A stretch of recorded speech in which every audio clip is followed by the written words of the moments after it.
Euh, Merci à toutes et à tous de vous être inscrits aussi nombreux. On est sur des chiffres incroyables de connexion aujourd'hui. On est très heureux. Ça veut dire que le sujet proposé sur les milieux marins artificialisés sont des opportunités où ça va nous conduire à un appauvrissement de la biodiversité. Vaste débat.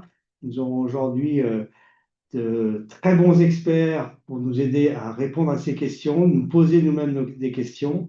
Et tout ça est issu d'il y a quelques années, une réflexion qui avait été lancée avec nos amis de l'Agence de l'eau, mais aussi d'autres partenaires comme l'Institut océanographique Paul Ricard, l'entreprise Écocéan, et, la CCI de Marseille, etc., quand nous avions lancé l'initiative Eco-Solutions où l'idée, ce n'était pas de se plaindre sur les problématiques environnementales, mais de chercher des solutions par rapport à ça.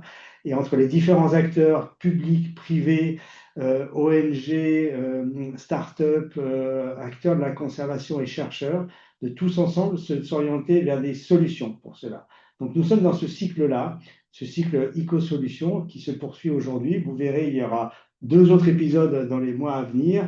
Nous allons en reparler d'ici la fin. Aujourd'hui, donc, nous allons parler des enjeux d'artificialisation des milieux marins. Pour ceux qui connaissent déjà le système de nos webinaires, vous savez que vous pouvez aller nous poser des questions dans la boîte à questions. Vous allez voir en bas, il y a une petite icône Q&A pour les versions anglaises, Q&R pour les versions en français.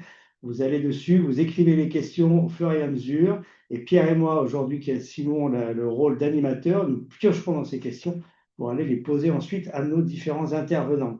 Nous avons la chance aussi aujourd'hui d'avoir un interprétariat. Vous pouvez aller sur le petit globe qui est dessiné en bas et vous choisissez votre langue. Aujourd'hui, il n'y aura pas de russe, mais simplement du français et de l'anglais. Pour les intervenants, nous rappelons que tout ce que vous allez dire est enregistré et c'est diffusé sur notre chaîne YouTube du Conservatoire du littoral Europe et International, sur lequel vous pouvez aller voir tous les replays. Ils sont très nombreux depuis bientôt 6 ans que nous faisons des webinaires réguliers dans le cadre de ICO Solutions. L'équipe organisatrice aujourd'hui, Lise Fagot et Marie voilà, qui sont derrière à la manœuvre et dans l'organisation, Fabrice, moi-même et donc Pierre Boisserie. Pierre, je vais te laisser te présenter en 1 minute. Et en interprétariat, je crois que ce n'est pas Bellarmin aujourd'hui, mais une de ses collègues. Donc merci à tous. Pierre, je te laisse la parole pour rajouter quelques mots et nous dire qui tu es. Merci Fabrice, bonjour à tous. Donc Pierre Vossery, je travaille au sein d'un établissement public français qui s'appelle l'Agence de l'eau, où j'ai le plaisir de travailler sur l'expertise sur les milieux marins. Je voulais simplement revenir sur ce que tu disais Fabrice, savoir que finalement la mer et Éco-Solutions, ça a commencé il y a quelques années en arrière, hein, la même année que le colloque UICN, avant le Covid de mémoire, là. Et on est resté quelques temps sans trop refaire de webinaire, mais c'était aussi le temps de faire avancer quelques dossiers. Donc on aura le plaisir, là, sur ces 3 prochains webinaires, d'ouvrir de nouvelles discussions qui, je l'espère, sera aussi riches que celles qu'on avait pu avoir au cours du premier séminaire.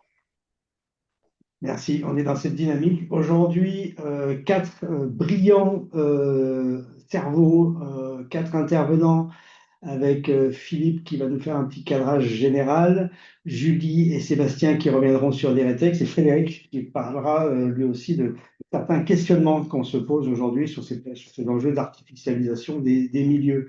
Donc n'hésitez pas, comme je vous le disais, petit à petit à poser vos questions dans la boîte à questions. Nous reviendrons avec ces questions à la fin dans le débat. Nous serons tous là pour y répondre. Je vais passer tout de suite la parole à Philippe. Philippe L'Enfant, je te laisse 1 minute pour te présenter et puis après je passerai tes slides. Merci, à toi la parole. Merci Fabrice, merci à toute l'équipe, merci à Pierre et donc pour l'organisation de ce webinaire. Donc Philippe L'Enfant, moi je suis professeur en écologie marine à l'université de Perpignan et je travaille principalement sur les poissons, sur le cycle de vie des poissons, le renouvellement des poissons et leur maintien. Et en parallèle, j'ai des activités de recherche qui sont plus portées sur de la recherche appliquée, sur les faits réserves, les faits récifs, la restauration écologique. Et puis maintenant, avec l'éolien qui se développe, on a des questions un petit peu plus sur ces aspects-là. Donc voilà.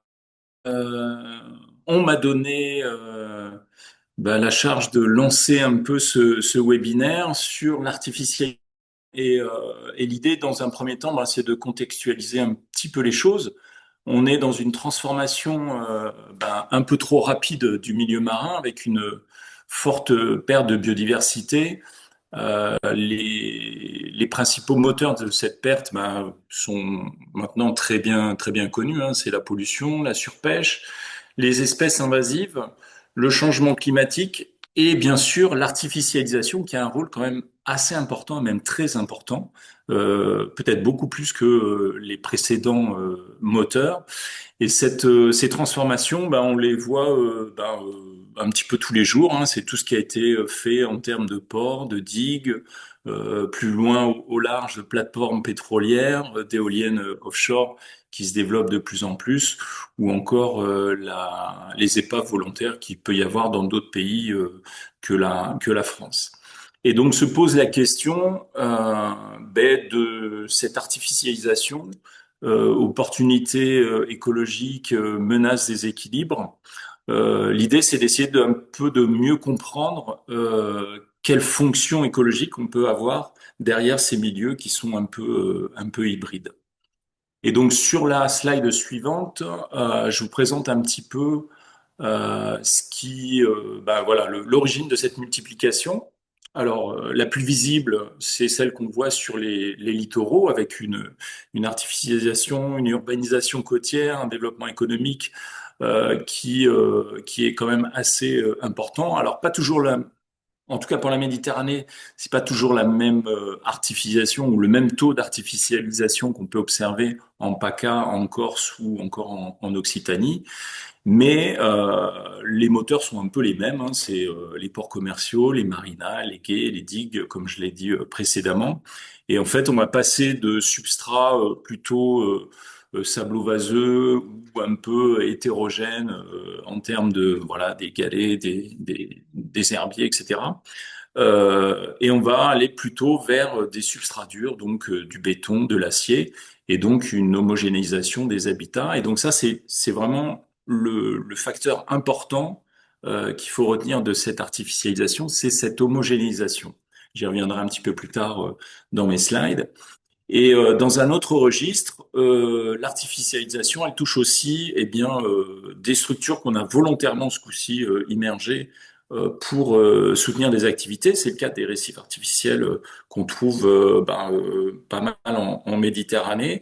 Là, l'idée, c'était de favoriser les espèces halieutiques pour soutenir la pêche artisanale principalement.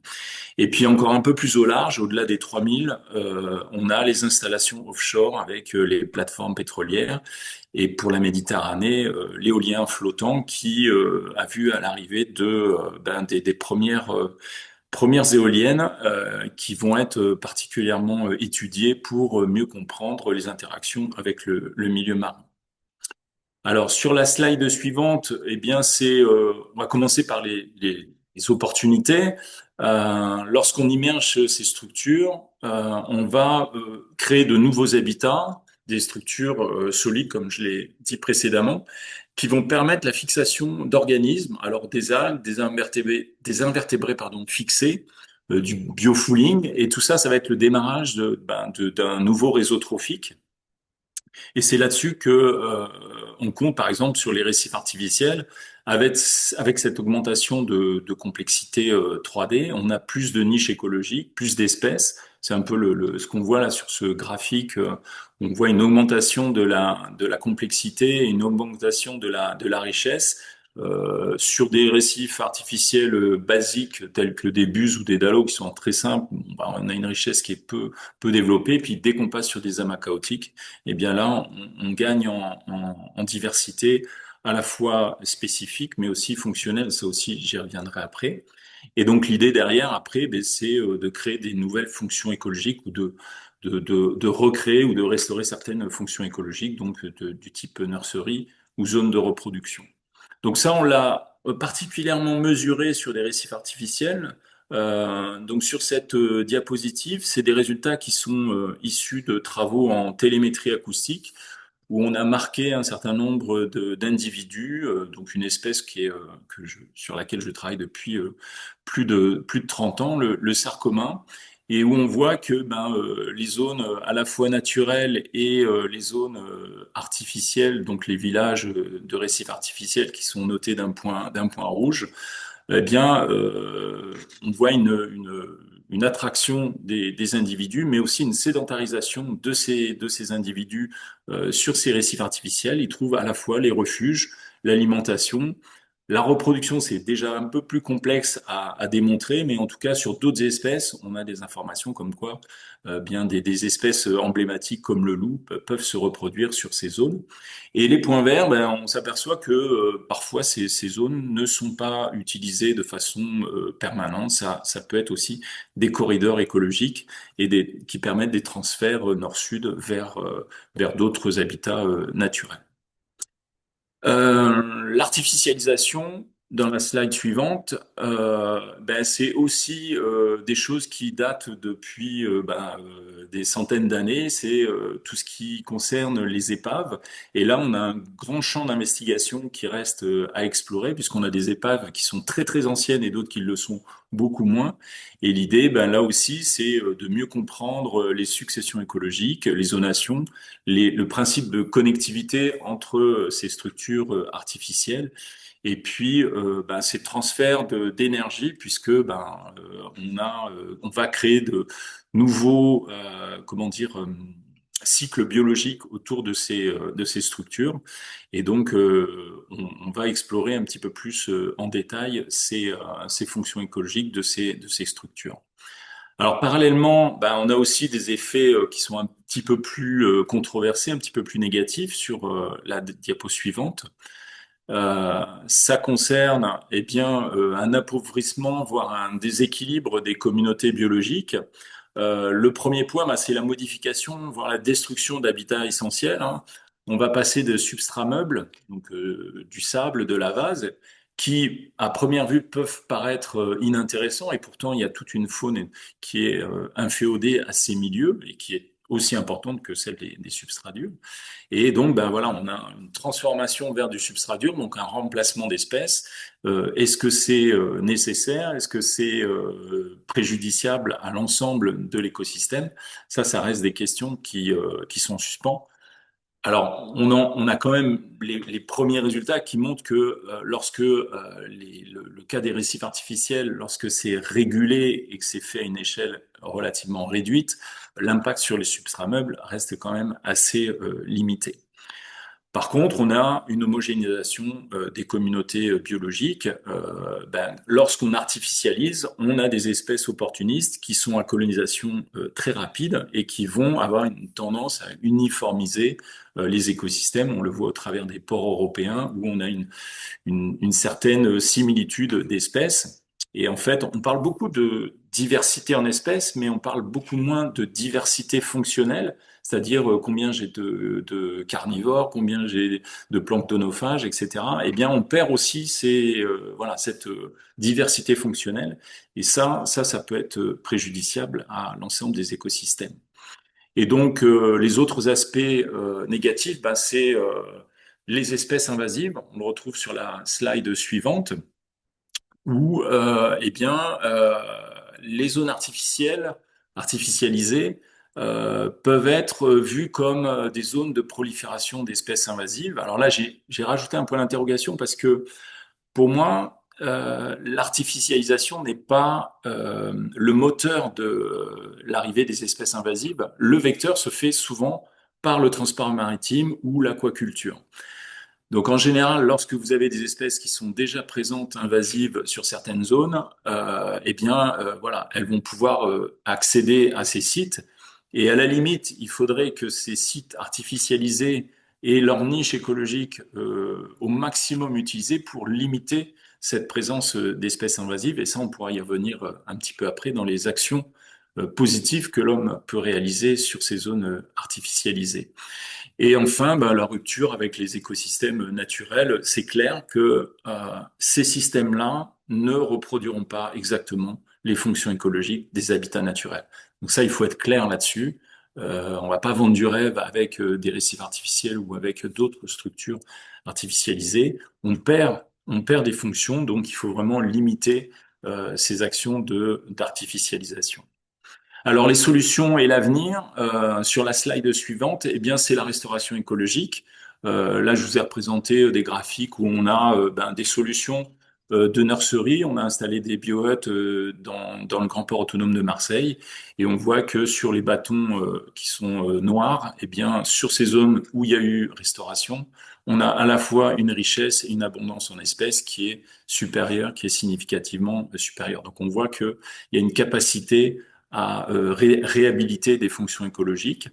On peut aller jusqu'à concevoir dans les infrastructures des solutions intégrées. On parle alors d'éco-conception. C'est un peu ce qui se passe sur les éoliennes. On essaye d'anticiper un petit peu ce qui pourrait se produire sur ces flotteurs. Et sur les récifs artificiels, eh bien, on a l'exemple des récifs du Prado où ces récifs ont été installés sur une matte morte d'herbier, donc disparition de l'herbier de Posidonie. Donc l'idée derrière, c'était d'essayer de réhabiliter certaines fonctions de l'herbier de Posidonie. Et puis, comme j'avais dit précédemment, c'est aussi un soutien à la pêche. Alors, on a parlé de la biomasse de poissons, c'est une chose, mais c'est aussi du report de l'effort de pêche. C'est-à-dire que lorsque le pêcheur est sur le récif artificiel, ou plutôt à proximité du récif artificiel, eh bien, on a un délestage des zones naturelles. Et c'est presque aussi important, ce délestage des zones naturelles, que la pêche en elle-même sur le récif. Et puis, en général, ces récifs sont positionnés à proximité des ports, donc une empreinte carbone qui est limitée, surtout à l'heure actuelle où il y a une flambée des prix des carburants.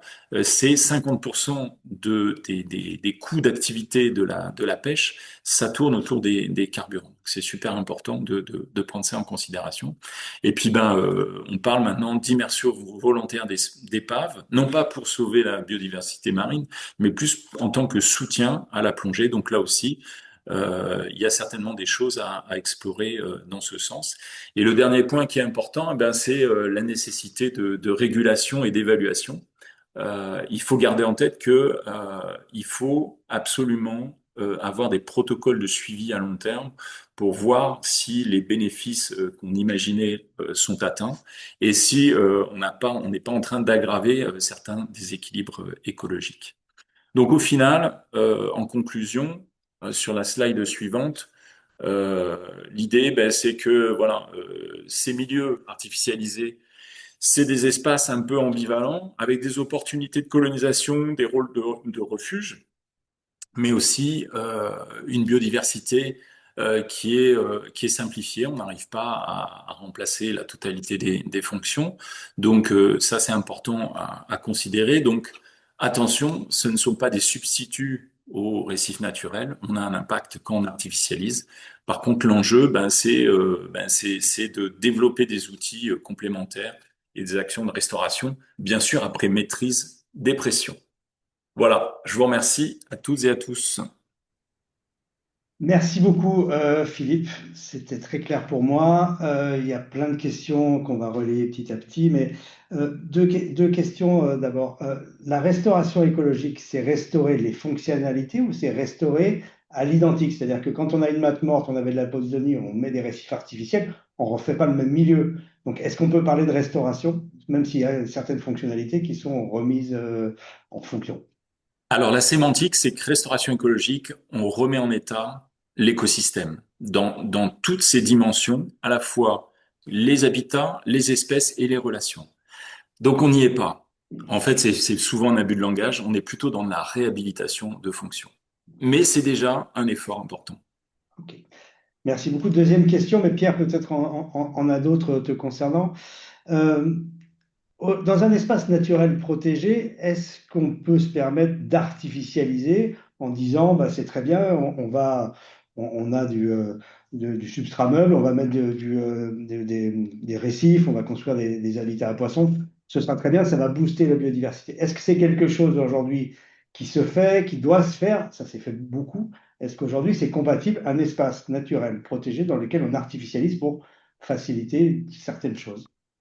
Alors ça, c'est une question qui est complexe et qui, pour moi, dépasse un peu les aspects de recherche. Moi, j'aurais tendance à dire que vu le peu de nombre d'espaces protégés, il vaudrait mieux rester sur du total naturel et plutôt dédier l'artificialisation, la complexification, toutes ces actions-là sur d'autres secteurs. Mais c'est une question qui est importante et qui mériterait qu'on la creuse un petit peu plus et qu'on en discute avec voilà, les services de l'État, les gestionnaires. Et peut-être au cas par cas, ça pourrait aider sur certaines espèces. J'ai l'exemple au Brésil où des récifs artificiels ont permis le retour du mérou géant qu'on ne voyait plus sur ces zones-là. Et cette zone est devenue une réserve naturelle. Merci beaucoup, Philippe. Pierre, une question pour rebondir?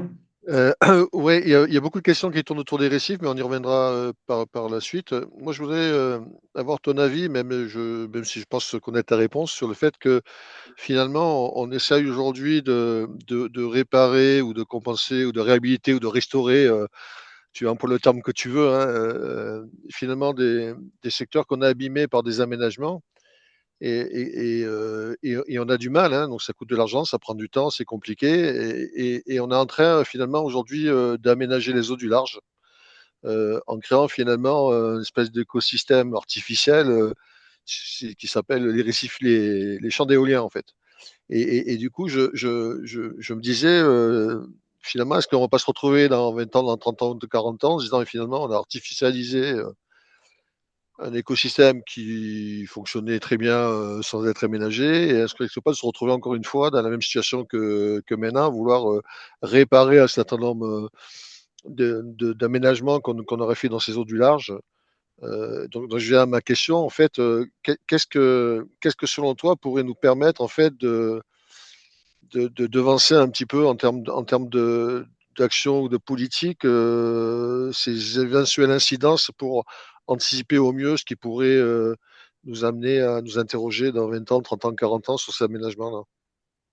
Alors là actuellement sur la partie Occitanie, on a deux fermes, pardon, deux fermes pilotes qui sont en partie pour essayer de répondre à ces problématiques d'impact sur le milieu. C'est le ragage, parce que comme on est sur du flottant, il y a des chaînes qui raguent sur le fond.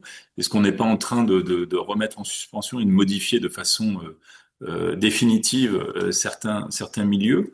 Là où on a potentiellement aussi des espèces qui peuvent être intéressantes parce que tout est connecté, hein. Il ne faut pas imaginer que le littoral c'est le littoral, l'offshore c'est l'offshore. Donc c'est assez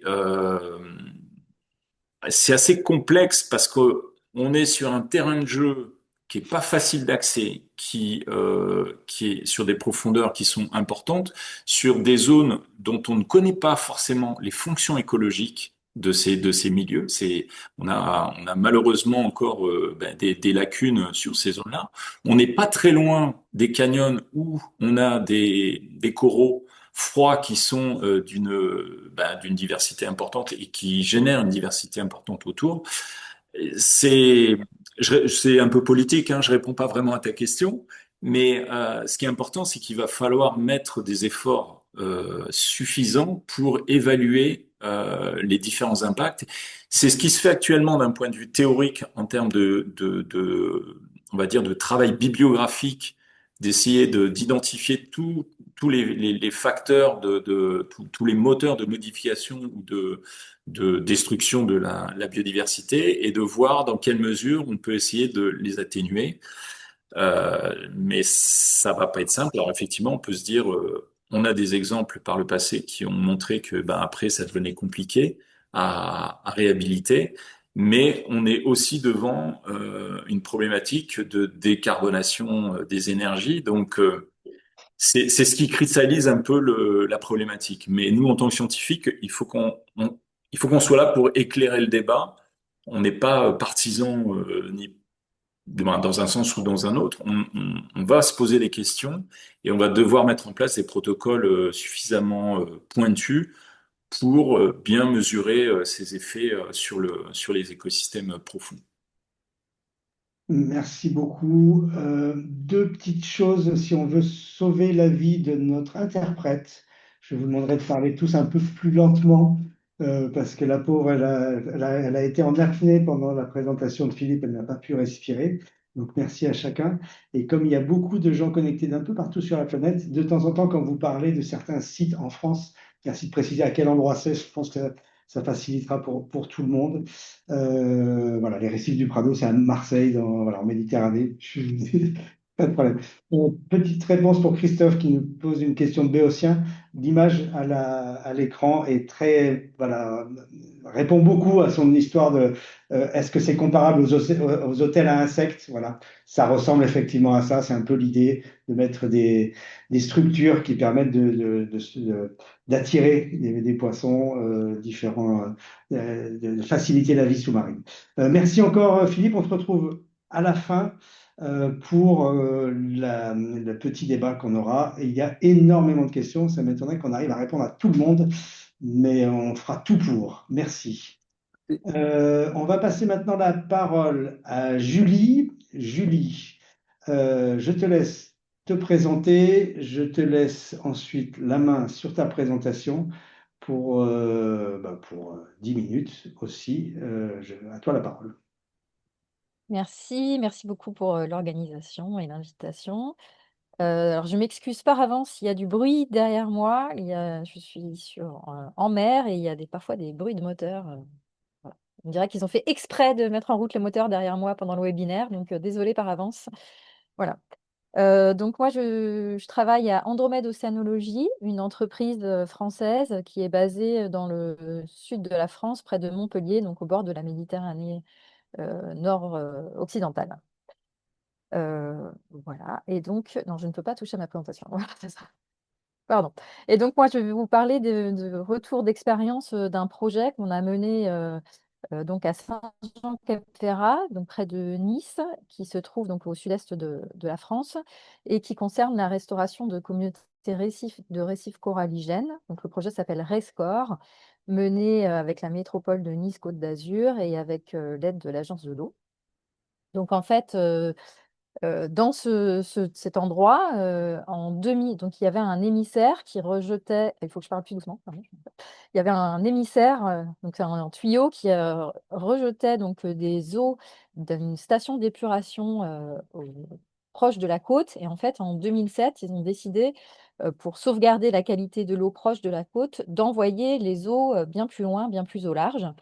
Et pour cela, et pour éviter, il fallait traverser normalement un herbier de Posidonie. Et pour sauvegarder cette Posidonie, qui est donc une espèce protégée, ils ont préféré traverser un récif coralligène en partant de la Terre. Donc c'est ce que vous voyez dans le carré rouge en bas.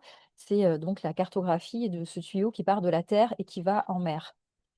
Donc voilà, en 2007, ils ont creusé donc ce récif coralligène pour arriver donc directement en mer. Il faut passer pour l'animation. Donc, vous voyez le tuyau qui débouche sur le récif coralligène en bas. Voilà donc l'image de ce tuyau qui sort à travers donc, le récif coralligène. Et donc l'animation suivante, s'il vous plaît. Voilà, merci. Et donc en 2017, donc 10 ans après, vous voyez donc le récif coralligène naturel qui est en haut. En dessous, donc la conduite qui ressort de ce coralligène, donc habitat complètement artificialisé, hein, cette grosse conduite qui part jusqu'à 100 mètres de profondeur, et donc le substrat meuble en dessous. Donc ce substrat meuble, en fait, que vous voyez sur la photo, il est complètement artificiel aussi, puisque finalement, c'est le résultat des gravats de tout le coralligène qui a été percé et qui est resté sur place. Voilà, quand ils ont fait les travaux, en fait, ils n'ont pas du tout enlevé les gravats et donc tout est resté sur une conduite artificielle, extra-meuble artificiel et un récif coralligène naturel qui a disparu sous les gravats. Voilà, diapo suivante, s'il vous plaît. Merci. Voilà à quoi ça ressemble donc avec la photogrammétrie, donc un assemblage de milliers de photographies pour se rendre compte du paysage. Et donc, l'animation suivante, vous allez voir en dessous de la conduite, on voit un triangle rouge qui va peut-être apparaître. Voilà. Donc, en fait, tout ce triangle rouge, c'est du substrat meuble qui a été rajouté artificiellement, issu du coup du forage à travers le récif naturel. Et donc, l'idée du projet RESCOR, c'était d'enlever en fait ce gravat pour remettre à jour le récif naturel. Alors, comme on peut le voir sur la conduite, en fait, elle faisait 10 ans qu'elle était là, et cette conduite, en fait, était finalement assez peu colonisée, sauf sur le dessous, et de manière moins importante que le récif naturel. Sur le substrat meuble, finalement, il n'y avait pas grand-chose qui se développait, puisque c'était, comme il est en pente, ça se voit peut-être pas très bien, mais toujours mobile et toujours en train de former des petites avalanches. Donc finalement, il n'y avait pas, voilà, c'est un substrat meuble artificiel qui n'était pas colonisé. On peut voilà, passer à la diapo suivante. Donc pour mener à bien le projet de restauration, on a d'abord voilà, merci. On a d'abord regardé donc on a voulu comparer en fait la granulométrie et les contaminants qu'on pouvait trouver dans ces gravats qui ont été apportés donc, par les travaux. Et également, il fallait chercher une zone de dépôt parce que c'était un peu compliqué de tout ressortir à l'air libre. Donc, on a fait le choix d'aller dans une zone un peu plus profonde et éloignée qui, pour le coup, était du substrat meuble naturel. Donc, on a cartographié cette zone de dépôt et puis on a comparé donc, la granulométrie. Évidemment, cette zone de dépôt était plus sableuse que formée de gravats, puisque c'était du sable naturel. Mais finalement, c'était assez similaire. Et surtout, ce qui était important, c'était de voir que dans les gravats qui recouvraient le coralligène, il y avait très peu de particules très fines, donc c'était peu dispersif, donc peu de risque en les déplaçant de recouvrir tout le récif naturel. On n'a pas trouvé de contaminants, en tout cas tout était largement inférieur aux seuils normaux, donc le projet était possible. Donc la zone du projet elle se situe entre 32 et 42 mètres de fond, et donc la zone de dépôt entre 45 et 50 mètres, un petit peu plus loin. Voilà, donc ça a été fait en juin 2018. La diapo suivante, s'il vous plaît. Non, c'est bloqué. Voilà, merci. Donc ensuite, on est passé à la partie retrait des sédiments et nettoyage. Donc en fait, on a utilisé deux méthodes. La première, donc en plongée à chaque fois avec l'aide d'un bateau en surface. Donc la photo du milieu en haut que vous pouvez voir, c'est une méthode d'aspiration, donc un énorme aspirateur manié par des plongeurs pour aspirer le gros des gravats. Et puis une méthode du coup par jet d'eau. Donc le vide d'air était fait à travers le bateau. Et une méthode donc jet d'eau que vous voyez en dessous, là c'était vraiment pour les particules les plus fines. Il y avait une partie du coralligène, donc celle qui était recouverte de gravats, qui a été aspirée, et une partie qui était aux alentours, qui avait été quand même recouverte de sédiments, qui a été aussi nettoyé. Donc vous pouvez voir tout à droite, du coup, le récif coralligène naturel qui est en train de revenir à la surface. Donc évidemment, il est complètement blanchi puisque les algues rouges calcaires qui construisent le coralligène normalement, elles sont mortes évidemment depuis 10 ans de recouvrement, et donc elles sont devenues complètement blanches. Diapo suivante.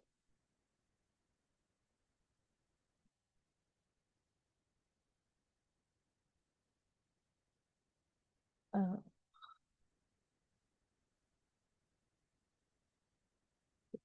Pour vous, ça change. Moi, ça me voilà. Voilà, donc là, c'est petite animation pour vous montrer le avant-après. Donc, si on peut passer l'animation. Voilà, donc là, pour vous rappeler comment c'était avant.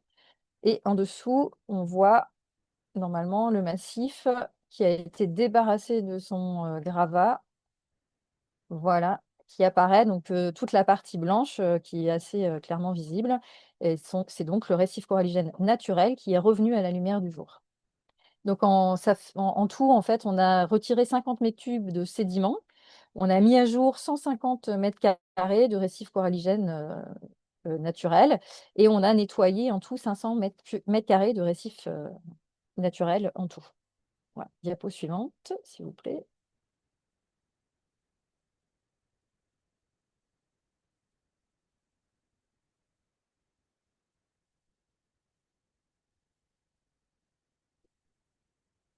Voilà, merci. Ensuite, on a entrepris un suivi scientifique sur 5 ans, donc jusqu'à 2022. Et en fait, donc sur ce suivi, on a pu voir, vous pouvez déjà voir rien que sur les photos là, comme j'ai affichées, donc les unes derrière les autres, on voit bien le blanc remis à jour et puis la coloration qui se fait petit à petit au fur et à mesure du temps pour arriver à T6 à une couleur en tout cas de loin qui paraît la même que le récif naturel qui est juste au-dessus. Vous avez une petite photo là juste sur la droite pour vous montrer à quoi ça ressemble de plus près. On voit que la coloration, les algues en tout cas rouge calcaire ont repris le dessus assez rapidement. On a ensuite, donc la diapo suivante, on a ensuite fait des suivis donc sur des quadras aléatoires et des quadras permanents. Donc, je suis pas. Est-ce qu'on peut avoir la diapo suivante?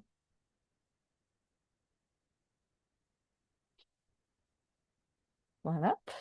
Voilà, donc des quadras aléatoires qu'on peut voir dessinés sur le petit schéma là en dessous. Sur l'orthophoto, donc sur des parties qui ont été nettoyées par les jets d'eau et sur la partie où il y a eu du retrait. On voit que assez rapidement, en fait, le substrat naturel se recolonise, donc c'est assez rapide, en fait, hein. Et sur les quadras permanents, là, donc je vais pas rentrer dans les détails, mais que vous voyez donc sur la droite, on voit que, en fait, petit à petit, on a de plus en plus de couleurs, qui apparaissent. Donc c'est une couleur par groupe, hein, taxonomique à peu près. Et on voit que de petit à petit, ça se complexifie, ça se colonise. Le jaune disparaît, hein. Le jaune, c'est, le sable, et ou voilà, le sable ou les débris. Et donc petit à petit, ça va se complexifier et on va avoir de plus en plus d'espèces qui vont s'installer. Diapo suivante.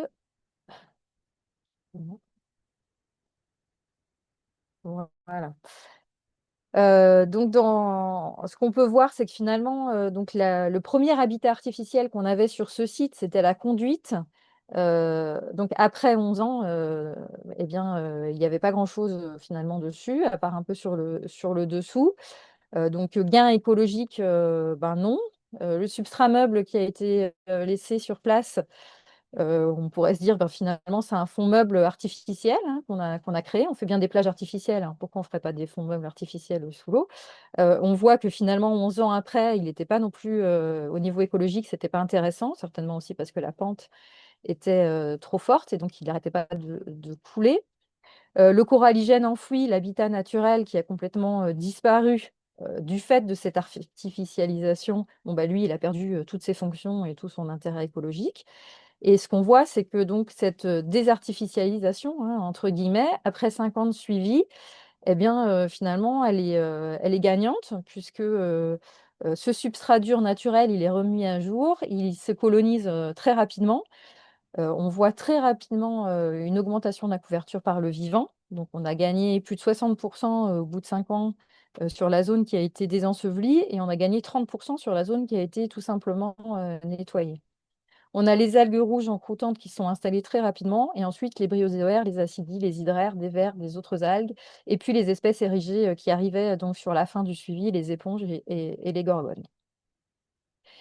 Voilà, je crois que c'est fini, donc je crois que j'ai un peu plus long que prévu, mais j'ai parlé doucement. Non, non, t'inquiète pas, c'était parfait. Voilà. Et Merci donc juste pour beaucoup. finir, un autre exemple aussi, de nettoyage du coralligène qu'on a fait à Monaco, donc un tout petit État, à l'est de la France, qui donne aussi, des résultats assez, flagrants, quand on nettoie, un milieu naturel. Oui, merci beaucoup, Julie. Je crois qu'il y a un léger décalage pour que le faisceau arrive jusqu'à ton bateau parce que franchement, j'appuyais sur le bouton pour la diapositive suivante très longtemps avant que tu le dises et malheureusement, ça mettait du temps. Donc, tout va bien, ne t'inquiète pas, c'est parfait. J'espère que c'était clair aussi pour tout le monde. Merci beaucoup pour toutes ces explications. Moi, une petite question rapide et puis Pierre pourra aussi rebondir. Pourquoi ce projet? Est-ce que le projet c'est venu d'une prise de conscience? Est-ce que c'est venu d'une obligation réglementaire? Pourquoi le faire ici? Pourquoi pas ailleurs? Parce qu'il y a peut-être plein d'endroits comme ça où ce serait utile de faire de de la désartificialisation suite à des chantiers? Alors, c'était vraiment un projet volontaire, puisque à l'époque, il n'y avait pas d'obligation de restauration. Voilà, donc c'était une idée tout à fait volontaire. On avait eu vent de ces travaux. Enfin, en fait, c'est proche d'un endroit qu'on suit dans le cadre d'un réseau de suivi des coralligènes. Et en fait, on avait vu ce site qui avait été enseveli et voilà, on s'était dit, ben, en fait, peut-être qu'on pourrait faire quelque chose. Et qu'est-ce qui se passerait si on enlevait les gravats et donc grâce à l'agence de l'eau et à la métropole, bien le projet, l'idée qui avait germé dans nos têtes a pris vie. Et on les remercie. Et donc le projet continue aussi puisque maintenant il y a des essais de transplantation d'espèces sur le même endroit et ça continue à être suivi. Merci beaucoup, Julie. Pierre? Merci Fabrice. Il y a des questions sur le cadre réglementaire, mais je pense qu'on y reviendra peut-être avec la présentation de tout à l'heure de notre collègue de l'OFB. En fait, juste une question, Julie. Est-ce que tu as été, est-ce qu'on a été, enfin, est-ce que tu as été surprise en fait par la recolonisation du site en fait? C'est-à-dire que le fait d'enlever la pression et de laisser voir, puisqu'on n'avait jamais testé ça en fait, est-ce qu'en fait finalement on n'est pas un peu surpris de cette capacité du milieu à retrouver une certaine résilience qu'on pensait pas forcément retrouver dans ce cadre-là, quoi. Ouais, ouais, en fait, ça a été très vite et finalement, l'effet visuel a été même, enfin, moi, j'ai trouvé assez bluffant, puisque assez vite, de loin, on a l'impression vraiment d'un récif naturel. Enfin, on voit pas la différence, quoi. Alors que sur des récifs artificiels, eh bien, c'est quand même beaucoup plus long. Donc, comme quoi, on n'arrive pas à faire des récifs artificiels aussi bons que le substrat naturel. Rien ne vaut un coralligène naturel fabriqué par des petites algues. Ça a été, ouais, très vite et je pense que dans quelques années, on verra peut-être plus la différence entre les deux parties. Merci. Et peut-être une dernière question, mais tu n'as peut-être pas la réponse. Est-ce que tu sais, dans le cadre de l'autorisation de pose de cet émissaire-là, s'il y a eu des mesures ORC? Parce qu'il y a beaucoup de questions qui tournent autour de mais comment ça se fait que c'était pas prévu de mettre en place des mesures lors de la pose de l'émissaire? J'ai pas en tête le dossier, mais tu l'as peut-être. Je ne crois pas qu'il y avait eu de mesures spéciales. Ouais, c'est ce qui me semblait aussi. Ouais. Merci. Ouais, Voilà, pas à ma connaissance. une question peut-être à tous les deux, là, à Julie et Pierre. Aujourd'hui, un chantier du même type serait lancé. Est-ce qu'il y aurait obligation d'évacuer les gravats? Est-ce que ce serait suivi? Qui s'en occuperait? J'espère. Non, enfin, je sais pas, ça va dépendre de ce que demandera le service instructeur de l'État, hein. Donc, peut-être ce qu'il faut peut-être signaler de manière un peu générale, c'est que cette question de la restauration écologique, même si pour un certain nombre d'acteurs, notamment ceux qui interviennent, c'est une question qui est pas récente, hein. Finalement, elle est dans la tête de la majorité des gens assez récente et notamment avec l'adoption d'un règlement européen, on en parlera peut-être tout à l'heure, qui nous oblige en fait à restaurer les milieux aquatiques. Donc du coup, je pense qu'en fait, ces thématiques étaient portées essentiellement sur de la volonté de restaurer des fonctions ou de restaurer certaines fonctions dans les ports aussi. Elle devient maintenant une obligation légale avec des objectifs ambitieux fixés par l'Union européenne. Et donc, il est probable qu'on sera beaucoup plus attentif maintenant dans tout un tas d'opérations à faire en sorte de ne pas abîmer d'abord, et puis le cas échéant, après de restaurer, quoi. Merci beaucoup. Petite précision pour Adrien, ERC, c'est éviter. Voilà, quand on fait quelque chose, on va essayer d'éviter de détruire. Euh, R, c'est pour réduire, c'est-à-dire qu'on essaie de réduire les impacts négatifs. Et compenser, c'est quand on n'a pas d'autre solution que de faire l'opération qui va détruire quelque chose, on essaie de compenser ailleurs, différemment. Merci. On va vite passer à la présentation suivante et on va retrouver le directeur adjoint d'Écocéan, Sébastien Fonbonne, qui n'a pas ses lunettes, je crois, aujourd'hui. Mais Sébastien, je te laisse pareil, même condition, même contrainte, parler lentement, préciser d'où tu parles. Et 1 minute pour te présenter et moins de 10 minutes pour le reste de ta présentation. À toi, je t'en prie. Merci Fabrice. J'ai des lunettes, mais c'est pas les mêmes, effectivement. Donc je suis le directeur adjoint d'Écocéan. C'est une PME qui est un des leaders dans le génie écologique en milieu aquatique, notamment dans le milieu marin. Une entreprise que j'ai rejoint il y a plus de 12 ans. Et avant ça, j'avais travaillé pendant une quinzaine d'années dans diverses structures, notamment liées à l'accompagnement technologique et à l'innovation. Voilà, des clusters et des pôles de compétitivité. Mais ma formation initiale est bien centrée sur l'océanologie appliquée et par la suite une formation sur les activités, les aménagements, la gestion des territoires littoraux. Voilà. Donc mon engagement aujourd'hui avec Océan, il est finalement assez conforme avec ma formation initiale. Et puis j'ai également pu développer un certain nombre de compétences professionnelles spécifiques dans la recherche, le développement et l'accompagnement de projets innovants. Peut-être tu peux changer de diapositive. Donc voilà, avant de rentrer un peu plus dans les détails de la question qui a été posée par ce webinaire sur l'artificialisation des milieux marins, de son impact sur la biodiversité, etc., je voudrais juste rappeler quelques chiffres. Philippe les a évoqués tout à l'heure, mais en France, le littoral, c'est à peu près 15% du linéaire côtier qui est artificialisé, avec des zones qui peuvent être beaucoup plus artificialisées que ça, plus de 30 voire 40% sur certaines régions françaises. Cette artificialisation, elle est composée à 60% par les ports de commerce, les ports de plaisance, etc. Et elle représente une menace directe notamment sur les nurseries marines. Diapositive suivante. Euh, voilà. Autre petit rappel, selon l'IPBES, la destruction des habitats, c'est la principale cause directe de perte de biodiversité dans le monde. Et c'est valable aussi en milieu marin. C'est peut-être pas la principale. Il y a des conjonctions de différentes causes qui viennent impacter le milieu marin, mais la destruction des habitats, elle a cette spécificité, c'est qu'elle est généralement irréversible. Et en ce sens, elle modifie bien la structure des habitats, les réseaux trophiques et les dynamiques de colonisation, comme ça a pu être énoncé dans le préambule de ce séminaire. Et on peut difficilement envisager une restauration passive ou une restauration active de l'ensemble de l'écosystème sur ce type d'artificialisation.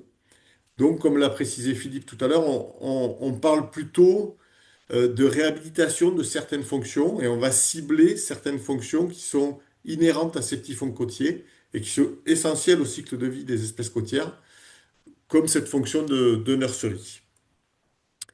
Diapositive suivante. Voilà. Donc là, on est au cœur du métier d'Écocéan, hein, de l'entreprise que je représente aujourd'hui.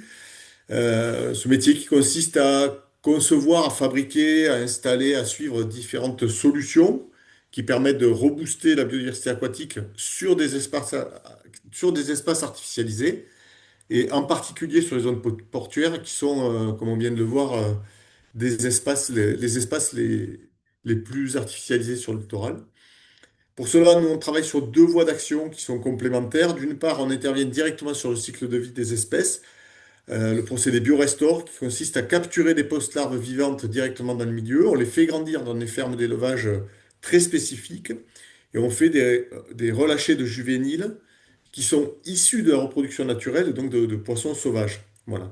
On vient d'achever un cycle de 10 années de BioRestore sur Marseille. Et là, on déploie ce procédé maintenant dans divers pays, notamment aux Philippines et très prochainement en Angola et en Espagne. L'autre solution dont je vais parler plus en détail par la suite consiste à installer des micro-habitats artificiels au sein des infrastructures portuaires.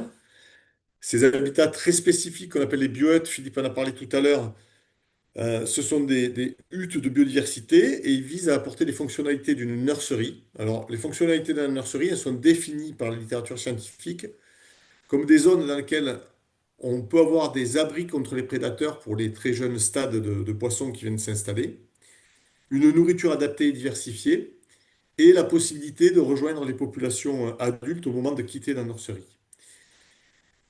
Ce type de solution, la mise en place de micro-habitats de nurserie, peut générer un véritable gain pour l'écosystème, en fait. Et c'est ce que je vais essayer de vous montrer à travers l'exemple de 6 ports qu'on a équipés au sein du parc naturel marin du Golfe du Lion. La diapositive suivante. Voilà, qui porte sur plus de 10 ans de suivi de ces 6 ports qu'on a pu équiper au sein du parc marin. Ces ports équipés en biohutte ont fait l'objet de plus de 150 suivis. Et on a pu comparer ces suivis effectués sur les nurseries artificielles et dans les ports équipés avec des suivis dans les espaces naturels du parc, au niveau des herbiers, du coralligène, des roches infralittorales ou dans le cadre de suivi standardisé de nurseries naturelles du parc marin. Et si l'on regarde, diapositive suivante, excuse-moi, j'ai aussi un petit décalage apparemment. Si l'on regarde dans un premier temps la diversité des espèces sur ces différents suivis, on note que dans les suivis des nurseries naturelles, on a pu observer une trentaine d'espèces, à peu près la même chose sur les roches infralittorales et sur le coralligène du parc marin. Les herbiers se détachaient un petit peu plus, il y avait plus d'espèces, ce qui est assez logique sur cet espace-là. En revanche, on a été un peu plus surpris de voir qu'on avait 36 espèces au sein des infrastructures artificielles dans les ports de cette zone. Donc, avec ces 36 espèces observées sur les biotes, on voit bien que les ports équipés de la zone euh, ont des résultats qui sont tout à fait comparables finalement aux résultats obtenus au cours des suivis sur les milieux naturels de cette aire marine protégée. Et si on rentre un peu plus dans le détail, dans la diapositive suivante, voilà, hop, c'est là, on s'aperçoit que finalement, on a 16 espèces communes entre les habitats artificiels dans les ports et les nurseries naturelles qu'on a pu suivre sur la zone. 14 espèces communes avec les herbiers, 12 avec le coralligène et 14 avec la roche infralittorale. Alors, finalement, ce dont on s'est aperçu, c'est que le peuplement qu'on avait sur les biotes en zone portuaire est très représentatif de la biodiversité en poisson qu'on peut observer dans les différents milieux de cette aire marine protégée, avec beaucoup d'espèces communes à ces différents milieux. Et c'est assez cohérent aussi avec le fait que les habitats de nurserie sont pas forcément les mêmes habitats que les habitats des poissons adultes. Par exemple, on peut effectivement retrouver 14 espèces plutôt inféodées aux herbiers ou qu'on observe plutôt dans les herbiers normalement. On peut les retrouver dans des infrastructures portuaires au stade de post-larves et de juvéniles. Et leur habitat ne sera pas le même à l'état adulte, puisqu'on les retrouve dans les herbiers. Et en fait, on a 13 espèces qui ne sont identifiées que dans les biotes. Alors, aucune espèce envahissante, hein, il y aura certainement des questions là-dessus, mais on n'a observé aucune espèce envahissante là-dedans. Ce sont principalement des espèces cryptiques, donc plutôt difficiles à observer en milieu naturel, des blennies, des anguilles, des hippocampes, etc. Voilà. Diapositive suivante. Euh, on a pu aussi, alors ça c'est un autre type d'étude, comparer nos résultats avec un suivi qui est effectué par l'Université de Perpignan et Philippe L'Enfant qui est ici. Euh, on a comparé nos suivis à un suivi qui est fait sur 20 kilomètres de côte depuis plus de 30 ans. Et ces 20 kilomètres de côte, ce sont des nurseries naturelles dans lesquelles sont ciblés en particulier les sparidés, donc les espèces de sarres, qui vont nous servir de modèle par la suite dans l'explication. Et ces suivis montrent une grande variabilité annuelle du recrutement en juvénile de sarres sur ces espaces naturels, avec très peu de bonnes années finalement. Il y a 3 bonnes années en 30 ans, 3 pics de recrutement majeurs, et beaucoup de mauvaises ou d'années moyennes sur cette période-là. Diapositive suivante. Alors, on a regardé, nous, ce qu'on avait pu observer pendant 10 ans, donc entre 2013 et 2023, dans les biotes de nos zones portuaires. En termes de production de sparidés, qu'est-ce qu'on a eu comme sparidés juvéniles qui sont sortis de nos nurseries? Et lorsqu'on compare cette production moyenne de sparidés dans les nurseries artificielles à ce qui est observé dans le milieu naturel, dans les nurseries naturelles, on s'aperçoit que finalement, les très bonnes années, qui sont très rares, hein, puisqu'on a vu que c'était 10% finalement sur cette période, euh, les très bonnes années, la contribution de l'espace portuaire est relativement faible. On est à peu près à 5% de production par rapport à ce que produit le milieu naturel. Diapositive suivante. En revanche, si on regarde sur des années moyennes, c'est-à-dire environ 1000 individus, 1000 SAR qui ont été observés sur les nurseries naturelles de la zone, là, la contribution de nos nurseries portuaires est beaucoup plus significative, avec à peu près un quart de la production annuelle, qui est enfin, l'équivalent d'un quart de la production annuelle des nurseries naturelles. Et enfin, si on regarde les mauvaises années, alors on n'a pas pris la pire année, hein, qui est là, on a pris la diapositive suivante. Voilà, si on regarde les mauvaises années, à moins de 500 juvéniles observés sur les 20 kilomètres de côte naturelle, là, la contribution des zones portuaires sur le parc marin est très significative, puisqu'on est quasiment à 50% de la production annuelle sur les zones naturelles. Voilà. Donc, au-delà de ces chiffres, parce que c'est surtout des ordres de grandeur que je voudrais qu'on retienne là-dedans et des tendances, et qui nous permettent de dire aujourd'hui que ces espaces portuaires assurent bien une fonction de nurserie. Dans la diapositive suivante, s'il te plaît. Que leur contribution, elle peut être très variable d'une année à l'autre, mais elle n'est pas négligeable. Et que, par ailleurs, la diversité juvénile de poissons dans ces zones portuaires est remarquable. Elle est comparable en quantité à ce qui est observé dans le milieu naturel, avec de très nombreuses espèces représentatives des différents milieux que l'on retrouve dans l'AMP.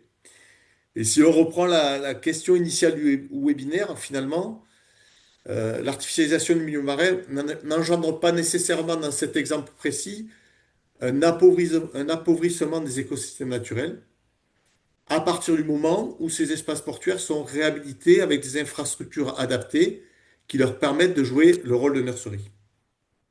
Et pour être tout à fait clair et pour aller dans le sens de Philippe, c'est clair que lorsque l'on détruit des habitats naturels, on a un impact qui est irréversible et que la plupart des fonctions liées à cet habitat naturel sont impactées, voire détruites de façon irrémédiable. En revanche, certaines fonctions, dont celle de nurserie, peuvent être réhabilitées et contribuer à apporter un réel gain fonctionnel pour l'écosystème. Je vous remercie.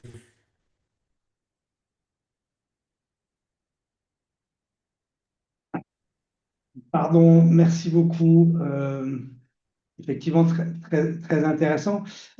Pour revenir sur l'analyse, quand tu dis que l'artificialisation n'est pas forcément négative par rapport aux nurseries, c'est si jamais on met des mesures d'atténuation des impacts négatifs. C'est-à-dire que sans mise en place de nurseries artificielles, entre guillemets, enfin voilà, c'est biohuts, les ports n'ont aucune efficacité en termes de nurserie. Oui, je dirais même plus, hein, c'est contre-productif. C'est-à-dire que dans le cycle de vie des poissons, la dernière phase larvaire, il va y avoir une colonisation de la côte. Ces larves vont rentrer dans les ports, comme elles rentreraient sur d'autres milieux naturels. Et en l'absence d'habitat adapté, hein, un kélis, c'est absolument pas un habitat adapté à une larve, euh, eh ben, elles vont se faire manger, quoi. Donc c'est pour ça aussi qu'on observe souvent des gros poissons dans les ports, c'est parce qu'il y a finalement pas mal à manger dans les ports. Et donc le port peut être un puits à larves. Et pendant longtemps, on l'a considéré comme un puits à larves. Par contre, à partir du moment où on a réussi à l'équiper, à faire des suivis, hein, là, on est sur des temps un peu plus longs quand même de recul. Aujourd'hui, on a plus de 10 ans d'expérience, on a plus de 100 ports équipés dans 21 pays. On voit que le fonctionnement d'une nurserie artificielle type biohut est le même à peu près dans toutes les mers du monde, qu'on soit en Méditerranée, qu'on soit en mer du Nord, qu'on soit sur l'océan Atlantique. On a le même type de fonctionnement et effectivement, la mise en place de ces systèmes adaptés permet de recréer cette fonctionnalité de nurserie. Est-ce qu'il y a beaucoup de systèmes comme le vôtre, type biohut, qui permettent effectivement de redynamiser cet effet nurserie? Est-ce qu'il y a beaucoup de choses qui sont testées à l'échelle internationale? Est-ce qu'il y a une prise de conscience aussi au niveau des ports pour se tourner vers ce type de solution? Il y a une réelle prise de conscience sur les ports de Méditerranée française, je vais dire en Méditerranée un peu plus largement, un peu moins sur d'autres façades. Et effectivement, il y a d'autres solutions mais finalement relativement peu. Euh, on a relativement peu de solutions qui se sont développées. Il y a quelques concurrents qui existent et qui émergent. Par contre, j'ai décrit tout à l'heure la façon dont fonctionne, comment on arrive en milieu naturel à dire que cet espace est une nurserie ou ne l'est pas. C'est-à-dire les différentes fonctions de base qui sont la protection, qui sont la nourriture adaptée pour les jeunes stades de poissons et qui sont la possibilité de regagner un espace, enfin, les populations adultes. Euh, Toutes les solutions n'ont pas aujourd'hui ces différents critères dans leur fonctionnement. Et ce qui fait que certaines fonctionnent plus ou moins bien ou mieux que d'autres. Voilà. Merci. Pierre, pour compléter, d'autres questions? Non, peut-être une question là qui est souvent posée et qui était posée dans dans le chat, c'est dire finalement, est-ce que le fait d'amener plein de post-larves issus de BioRestore va pas perturber le milieu? Ah, sur BioRestore, Oui. précisément. Ben non, puisqu'en fait, ce sont les larves qu'on a pêchées sur la zone, donc qui sont naturellement sur cette zone-là et qui naturellement se seraient installées là. Nous,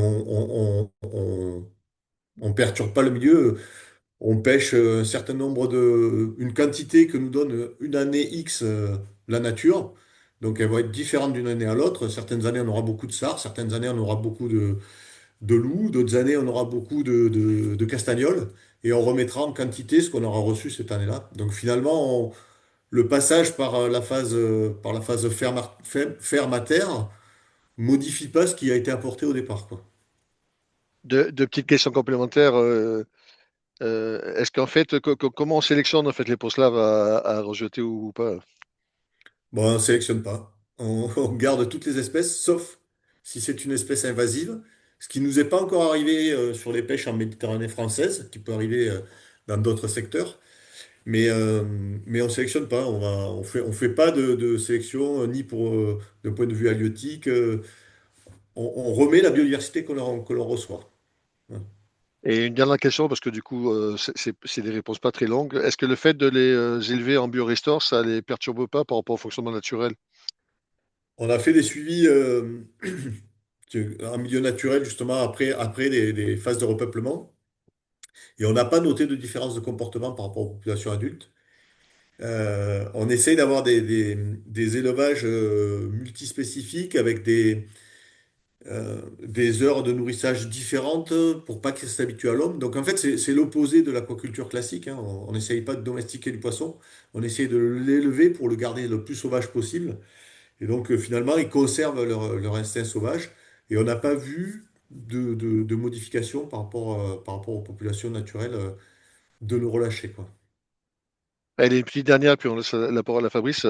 Les populations qui sont remises dans le milieu naturel, en fait, elles sont suivies pour voir effectivement si elles survivent. En fait, est-ce que tu as en tête la période la plus grande en fait de suivi, hein? Je crois que ça a été fait avec Philippe il y a quelque temps sur Marseille, mais Ouais, ouais, j'ai on plus la durée était. en tête, hein. Bah, il y avait eu des suivis à 3 mois, si je me souviens bien. Philippe pourra Trois peut-être mois, hein. compléter tout à l'heure, où on avait jusqu'à 50% de revisualisation sur certains suivis. Donc, ce qui veut pas dire que les autres sont mortes, hein, c'est qu'on les revoit pas. Et puis, sur une zone où on avait fait un relâché, là, sur la zone du Barcarès, donc sur la côte catalane française, on avait fait des petits suivis, mais finalement, l'effet était important, puisque le 30% de la population de SAR qui était revue étaient des SAR qu'on avait tagués. Donc, sur cette zone-là, le petit relâché qu'on avait fait dans le cadre d'un suivi scientifique avait déjà un effet assez significatif sur la zone, quoi. Merci Sébastien. Fabrice. Merci beaucoup. Effectivement, je rajoute dans le chat des petits commentaires et des liens qui sont envoyés par Gilles au sujet de certaines questions sur le taux de survie, voilà, par rapport au repeuplement. Merci beaucoup. On va passer au dernier panéliste aujourd'hui, Frédéric Villers. Frédéric, même punition que pour tout le monde. Parler lentement, préciser d'où tu parles et te présenter en 1 minute et en 8 minutes ou 10 max pour passer comme tout le monde tes slides. Merci à toi la parole. Bonjour à tous, Frédéric Villers, directeur délégué adjoint à la délégation de façade maritime à l'Office français de la biodiversité. Euh, je voudrais remercier Fabrice et Pierre pour cette intervention que je fais à titre personnel aujourd'hui sur un sujet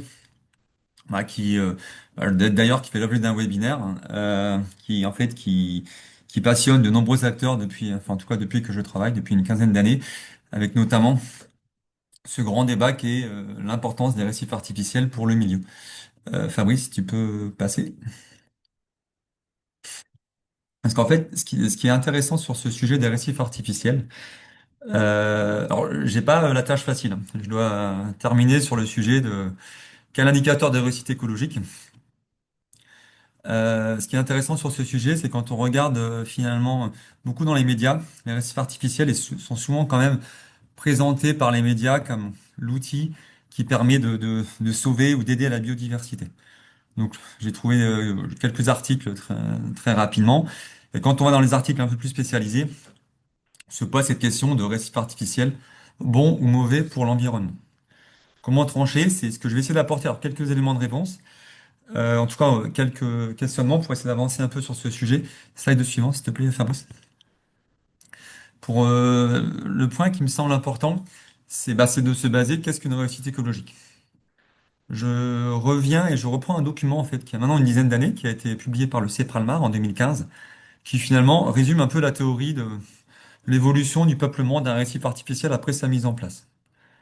Le point important, c'est que dès qu'on met quelque chose au fond de l'eau, très rapidement, on a une colonisation végétale, animale, avec une augmentation de la biomasse. Très souvent, je vous ai mis à droite une photo d'une voiture, simplement une voiture, une épave sous-marine, sur une île en Italie, où on voit une colonisation après quelques années.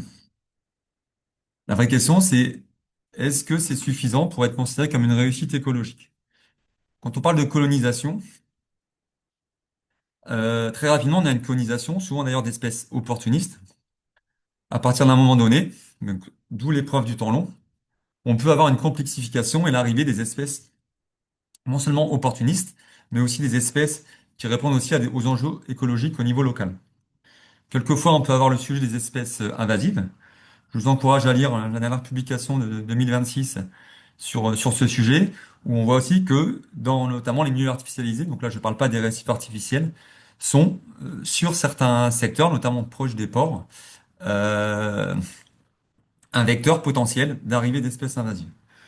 Alors je suis très heureux que Sébastien, tu aies pu montrer d'ailleurs l'inverse sur les ports catalans.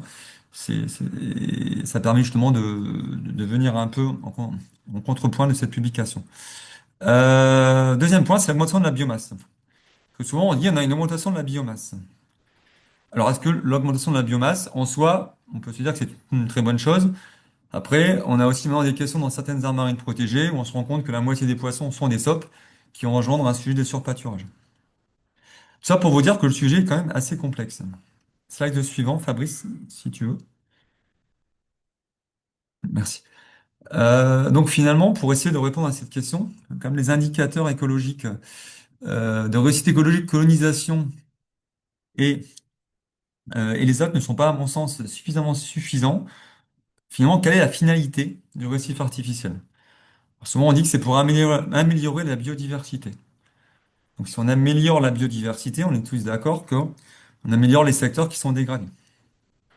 On a à l'échelle de la Méditerranée française une stratégie qui commence à dater, de 2012, qui définit finalement un certain nombre d'objectifs associés à la pose de récifs artificiels. On a les objectifs de production halieutique, l'indicateur de réussite d'un récif de production halieutique. L'objectif, c'est d'avoir a priori plus de poissons commerciaux présents sur site qu'avant. Donc là, on a des très bons exemples, tels que la pose de récifs anti-chalut, comme dans le parc marin de la Côte Bleue à l'ouest de Marseille, qui ont montré leur efficacité liée à du braconnage. Après, sur les autres types de récifs, à l'échelle de la Méditerranée française, à ce stade, on n'a pas de retour d'expérience statistiquement probant pour les pêcheurs.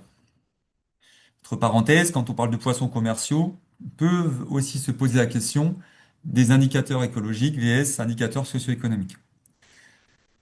À ce stade, pour ce qui concerne la production halieutique, ce qui fonctionne, c'est notamment les secteurs qui sont interdits à la pêche ou réservés à une petite pêche artisanale.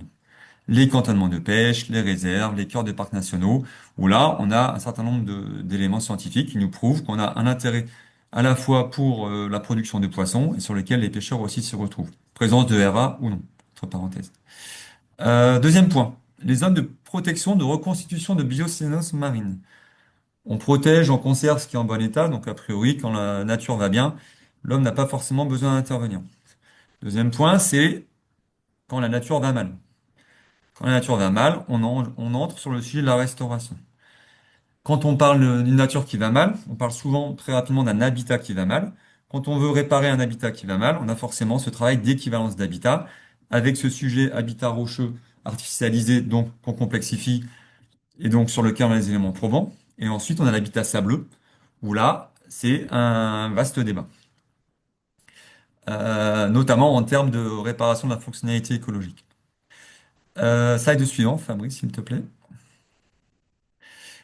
Alors, au final, quand on essaie un peu de prendre de la hauteur, j'ai un peu regardé un peu, notamment en termes d'impact des aménagements, quelle était finalement la logique d'évaluation environnementale.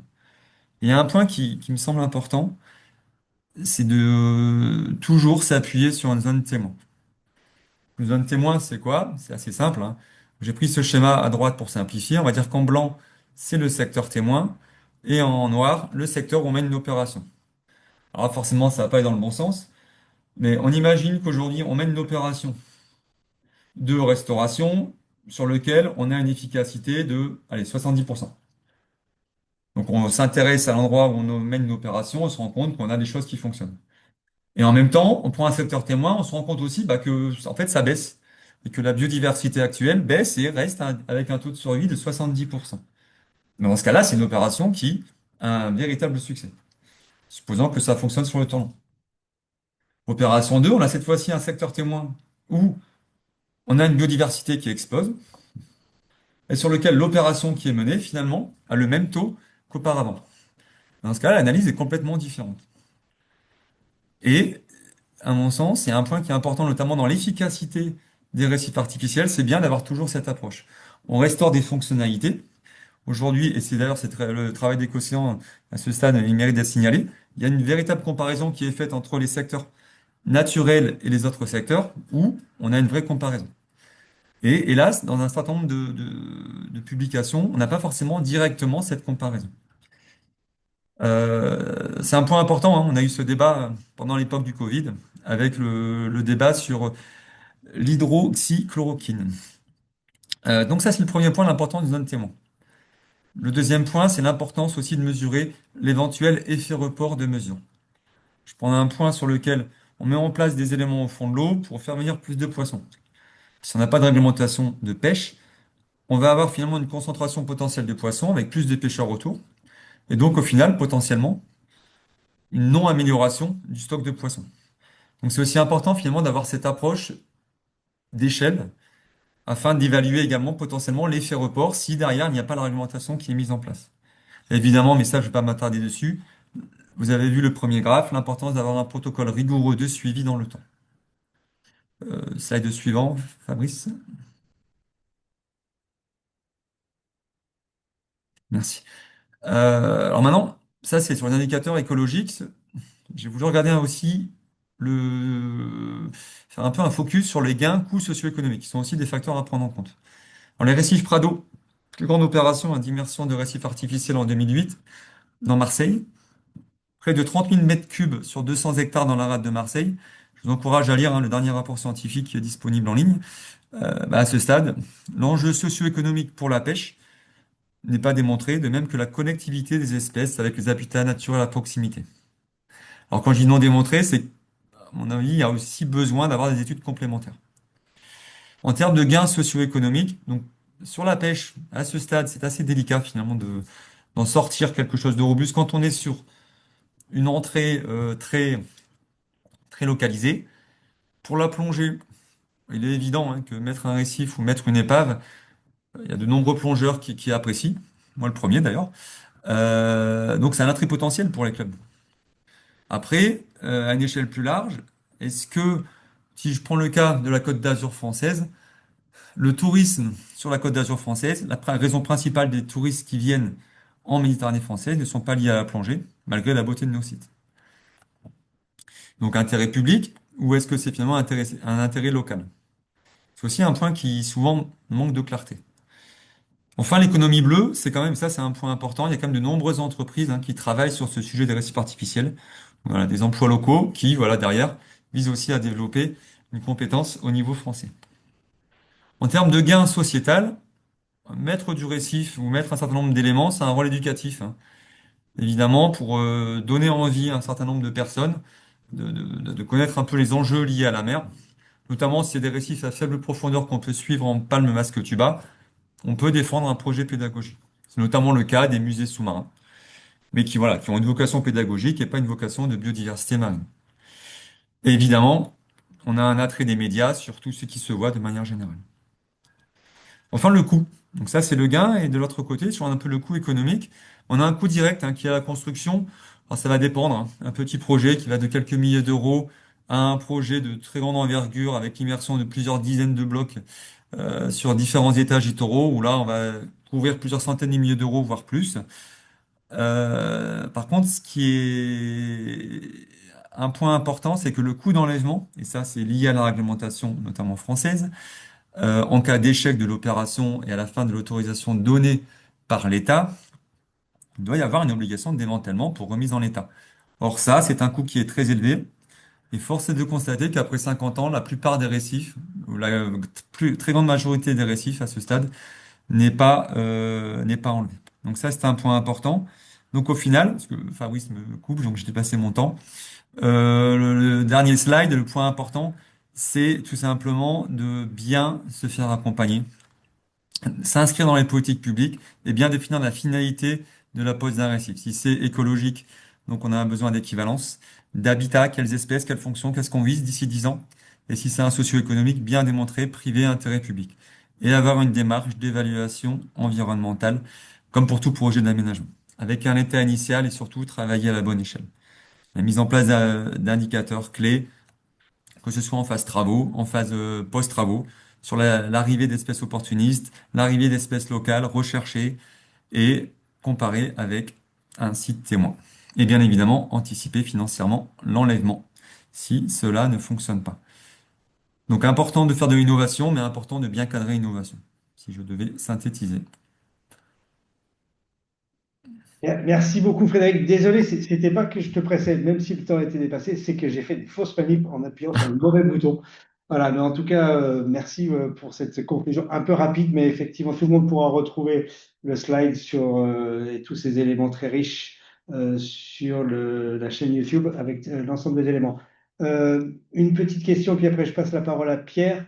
Euh, on parle parfois de financement disponible pour le démantèlement en cas de si ça marche pas, mais si ça marche, on n'est pas obligé de démanteler.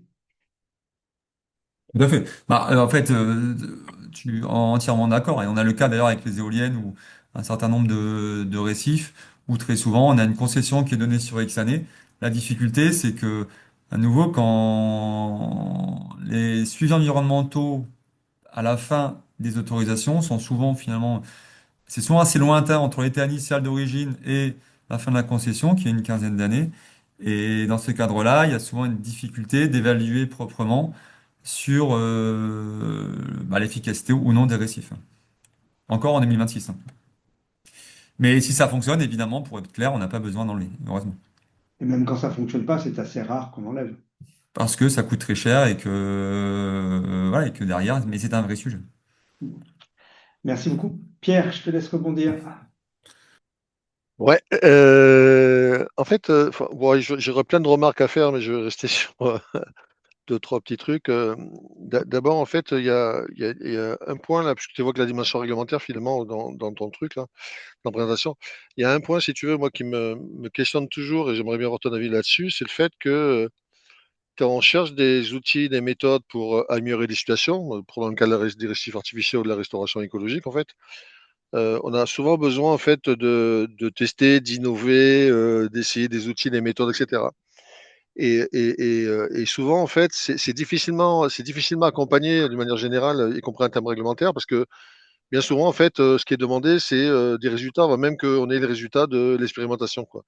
Et du coup, est-ce que finalement, pour pouvoir cadrer un certain nombre d'éléments que tu évoques en termes d'indicateurs, de succès, d'évaluation, etc., mais c'est aussi vrai pour les méthodes de restauration des fonctions nurserie. C'est-à-dire que c'est pas parce qu'on met un truc, quelque chose dans un port que forcément ça marche. On a besoin aussi de montrer l'efficacité de tout ça, quoi. Est-ce qu'on n'aurait pas besoin aussi de travailler à une forme d'encadrement en fait, des méthodes expérimentales hein, pour les accompagner tout en les cadrant, mais en se donnant un peu plus de souplesse pour tester, autoriser un certain nombre de recherches de solutions. Parce que finalement, on voit bien que chaque fois qu'on a essayé d'avancer sur des sujets qu'on considérait comme étant perdus d'avance, la restauration des fonctionnaires souris dans les ports, la restauration du coralligène, la restauration des herbiers, bah, finalement, on arrive à trouver des solutions qui nous permettent de gagner un cran par rapport au fonctionnement du milieu, quoi.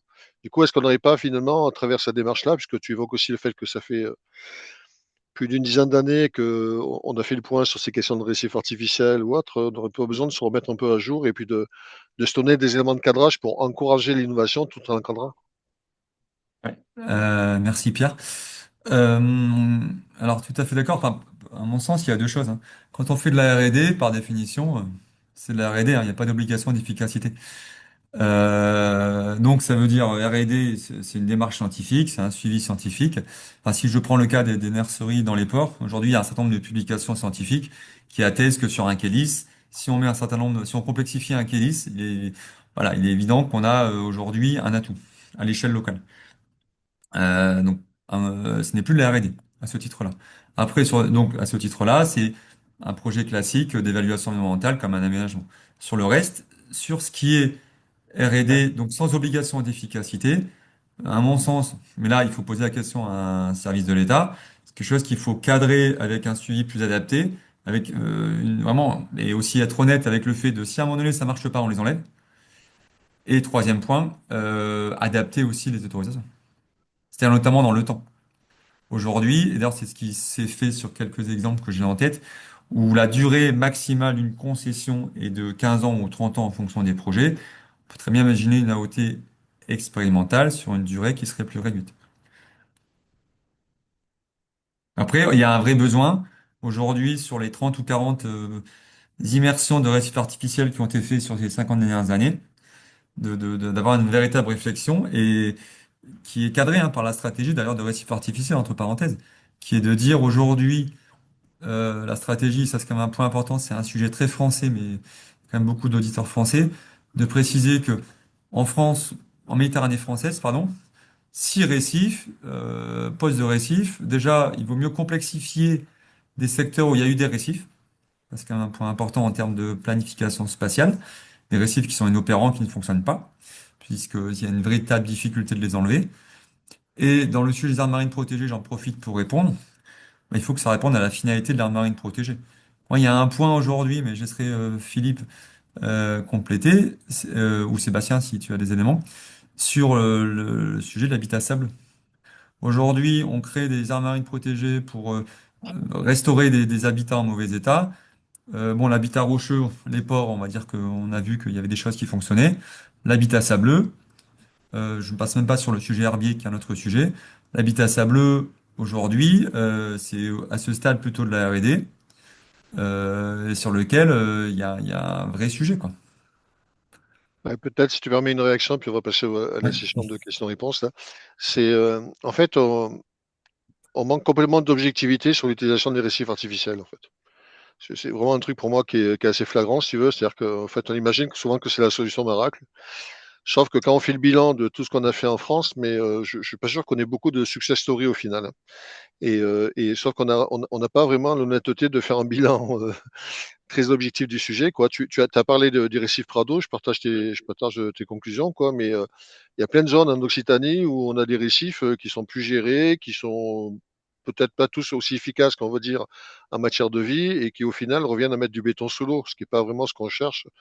Donc, ce que je veux dire, c'est que finalement, le récif, c'est qu'un outil, quoi, et derrière cet outil-là, il faut s'en servir aussi. Et donc, déconnecter l'outil d'une gestion du site qui soit suivie, organisée, avec des activités gérées, bah, c'est juste remettre du béton sous l'eau, quoi. Donc, Et si je mais- peux me permettre de répondre, je suis d'accord, bon, on est d'accord sur ce sujet. Et voilà, le point important, c'est enlever, ça coûte très très cher. L'OSB l'a quand même fait, entre parenthèses, sur la magnifique idée qui était d'immerger des pneus il y a 60 ans sur Valoris, qui a coûté plus d'1 million d'euros à enlever.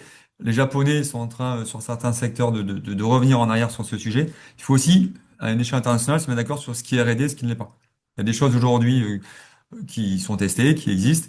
La question, ce n'est pas de refaire un nouveau récif 3D avec des nouvelles immersions pour améliorer. C'est la question, c'est à un moment donné, comment on change de pensée par rapport aux besoins.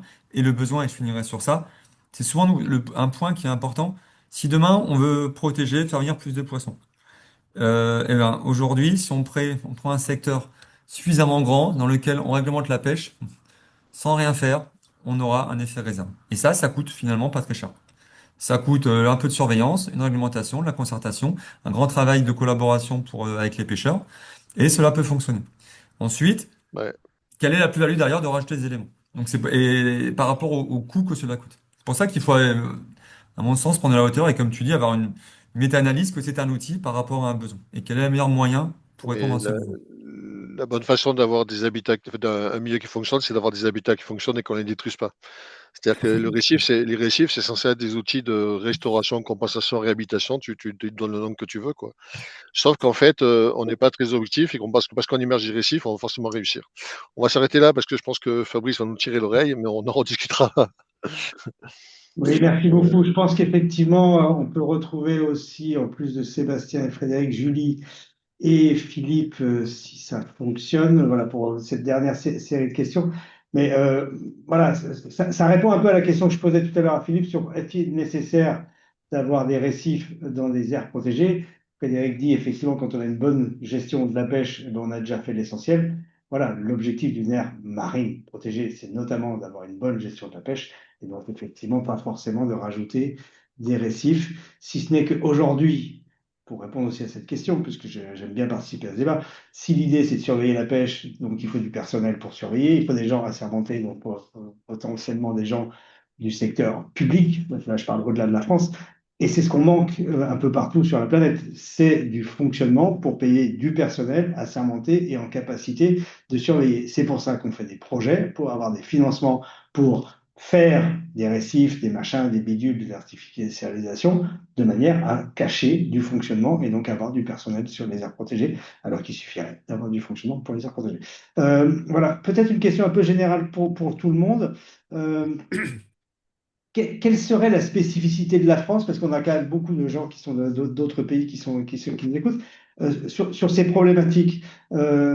Sébastien, vous qui travaillez avec plein d'autres pays, en quoi la France est différente sur ces problématiques de milieux artificialisés voilà, est-ce qu'il y a une démarche particulière? Est-ce qu'il y a des pays aussi qu'il faut suivre particulièrement? On parle souvent du Japon, d'autres choses.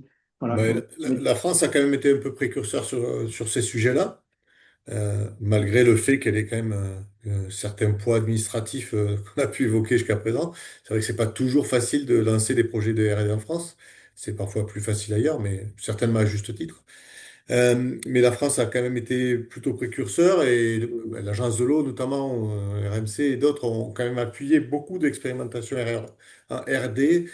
Il y a eu pas mal de structuration de filières autour de ces questions-là aussi, avec différentes entreprises, des labos, etc., qui essayaient d'échanger sur le sujet. Mais on voit qu'ailleurs, ça bouge pas mal.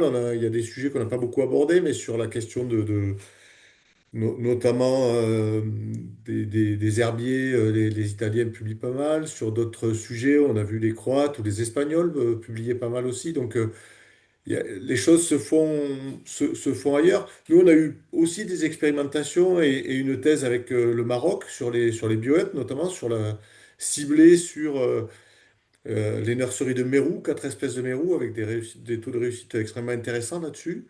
Donc, on voit que la question concerne quand même pas mal de monde, au moins sur le bassin méditerranéen, mais aujourd'hui, on commence à travailler au Danemark aussi avec des universités sur ces questions-là. Donc, ça commence à se généraliser, en tout cas sur les sujets que l'on traite nous. D'autres sujets, peut-être Julie pourra compléter sur d'autres sujets qu'elle traite avec d'autres pays, mais voilà. Donc, même question pour Julie. Oui, bah alors nous, on travaille pas encore énormément, on travaille pas beaucoup à l'étranger, mais ce que je vois surtout, enfin ce que la France peut apporter, c'est que finalement on a été précurseur en mal dans l'artificialisation de nos côtes, hein. On a été parmi les premiers à beaucoup artificialiser nos côtes, et donc bah, c'est normal qu'on soit parmi les premiers à se rendre compte bah, de tous les problèmes que ça nous cause, et qu'on soit les premiers à essayer de réparer nos bêtises. Et moi, j'aimerais bien qu'en fait, ces mauvaises expériences et bonnes expériences puissent servir à des pays qui n'ont pas encore trop artificialisé leurs côtes et pour permettre de réfléchir aussi à attention, ça, je vais développer, je vais faire des hôtels, des plages artificielles, etc. Ça va m'apporter de l'argent, mais attention à combien ça va coûter derrière quand on va se rendre compte peut-être de tous les problèmes que ça va apporter. Voilà, je vois par exemple là, on a des collègues en Turquie qui sont en train de faire face à l'artificialisation des côtes, l'augmentation de la plaisance, etc. Ils sont en train d'arriver à ce que nous, on a vécu il y a 30 ans et ils se posent des questions bien en amont. Et moi, j'aurais bien aimé bah, que quelqu'un nous dise il y a 30 ans, attention là, ce que vous faites, si vous mettez des pneus, ça va être la merde, hein, ça va vous coûter cher après pour les enlever.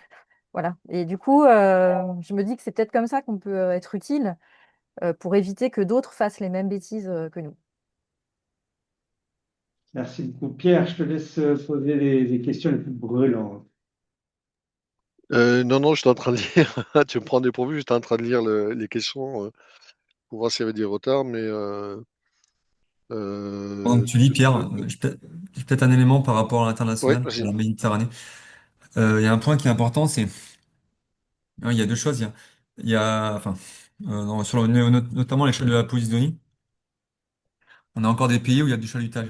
Donc là, justement, il y a des initiatives, hein, de poser des récifs anti-chalut dans certains secteurs où, voilà, où c'est pas une solution idoine, hein, clairement idéale, mais si ça permet aujourd'hui de limiter, de pallier la difficulté de faire du contrôle dans certains secteurs, c'est quand même des choses qui ont montré leur efficacité, hein.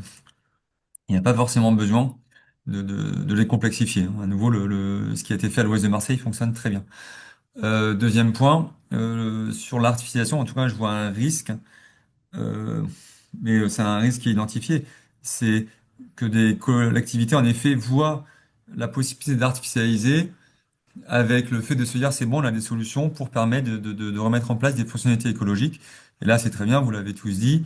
Dans tous les cas, un habitat naturel, dans tous les cas, et fonctionne bien mieux qu'un habitat même pleinement fonctionnel de manière artificielle. Donc il faut bien, et je pense que c'est un point important, que ce ne soit pas non plus un effet d'aubaine, hein, il faut être clair, en pensant que l'homme, c'est bon, est capable de restaurer Et, désormais ce qui est détruit, quoi. et en même temps, il ne faut pas que ça soit un effet d'alibi, hein. C'est-à-dire, Tout à on fait. artificialise les eaux du large avec de l'éolienne et on explique qu'on fait des réserves marines, quoi. Tu vois, je veux dire, Tout à l'argument, fait. il est aussi valable dans ce sens-là, quoi. Donc, tu vois, je crois que c'est important de rappeler, c'est qu'en fait, il faut pas détruire, il faut pas abîmer, il faut pas détruire. Donc ça c'est la règle de base en fait. Voilà. Parce que si on détruit pas, on n'a pas besoin de réparer quoi. Et puis après, euh, chaque fois qu'on peut gagner un meilleur fonctionnement du milieu ou faire en sorte qu'une espèce se porte mieux, même si on a le sentiment que finalement c'est pas ça qui va révolutionner en fait ça à l'échelle d'une façade, d'un pays, etc. Il faut quand même le faire parce que moi, j'aime bien l'image en fait des feux de forêt, hein, c'est-à-dire qu'à un moment donné, quand une forêt brûle, quelque temps après, on plante des pins de 10 centimètres, quoi. Et en fait, tout le monde rigole parce que les pins de 10 centimètres, c'est pas les arbres qu'on avait de 3 mètres ou de 4 mètres, quoi. Sauf qu'au bout de 20 ans, 30 ans, mais finalement, les petites boutures de 10 centimètres sont devenues des arbres. Donc, c'est-à-dire que finalement, tout ce qu'on peut gagner aujourd'hui en matière d'amélioration de la situation, peut-être qu'on a un sentiment que c'est pas forcément génial, mais peut-être que dans 10 ans, dans 15 ans, dans 20 ans, on s'apercevra qu'on était bien content d'avoir commencé 15 ans, 20 ans en arrière pour recueillir un peu les fruits, quoi. Donc, du coup, je crois qu'il faut qu'on soit aussi dans cette logique-là. Euh, et je suis sûr que ça fera plaisir à Julie. La politique du colibri, ça marche aussi, ouais. À ne pas confondre justement avec les histoires de compensation. C'est-à-dire que quand on détruit volontairement, justement, quand on détruit une forêt avec des arbres centenaires, c'est pas en replantant la même superficie avec des arbres de 10 centimètres qu'on va compenser. Donc c'est très différent ce débat-là. Et effectivement, aujourd'hui, ça n'empêche qu'il faut faire plein de choses de manière à s'assurer que dans l'avenir, ça portera ses fruits. Mais en termes de compensation, c'est pas pareil. Enfin, je précise ça par rapport à ce que tu disais, Pierre, parce que Ouais. certaines personnes Après, pourraient. la question de la compensation au milieu marin, elle est quand même, en tout cas en France, je ne sais pas du tout là pour le coup comment c'est ailleurs, mais en tout cas en France, cette question de la compensation sur les travaux, elle est quand même aujourd'hui quasi inexistante, quoi. C'est extrêmement rare qu'on intervienne sur des compensations, comme l'exemple de Julie aussi, ce qui est un autre problème, hein.